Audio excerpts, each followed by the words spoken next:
ငါးကွက်ပဲငါးကွက်ပြီးကျွန်တော်ဒီခုခွဲပြီးရတာ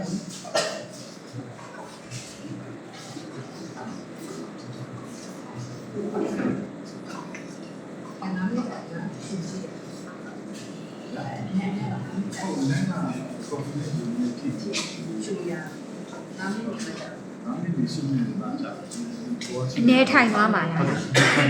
ဒီအမြုပ်ကိုခတ်တော့ပါအဲ့မမှုတော့ကျွန်တော် အမြုပ်ကိုဘာကြောင့်လဲ ကျွန်တော်တို့ကမြည်ကြည့်မှာဖြစ်တဲ့ကြောင့်လို့အဲ့အမြုပ်တွေကပါနေမှာပေါ့နော် ပါနေအဲ့ရတာကွဲလားအမြုပ်ကိုကြောက်လား ကျွန်တော်တို့က coffee အရှင်တွေပဲကြည့် coffee ရဲ့ဒီနေ့ကကြတော့ရှင်တွေနဲ့တော့ပါတော့ပါတဲ့ပြီးတော့ကျွန်တော် coffee အမှုကိုကျွန်တော်ထည့်လိုက်တော့ထည့်ပြီးတော့အရှင်တွေဆိုတော့ဒီမှာကျတော့ကျန်းရှာရှာ coffee နဲ့ coffee မှုတွေမရှိဘူးကြာ။အဲ့တော့ဒီရဲ့ဒီတိုင်းရှာလာတယ်လေဒီဒီဒီကန်တာမျိုးဆိုတော့ ဟောဒီမြုပ်နေပါလေအဲ့ဒီတစ်ခါလေးတွေဟုတ် ဟိုဒီ green side ပုံမှာမူဒီ taste ပြောင်းတော့ green side ပုံမှာဒီရတာပြောင်းတာပေါ့ ဟုတ်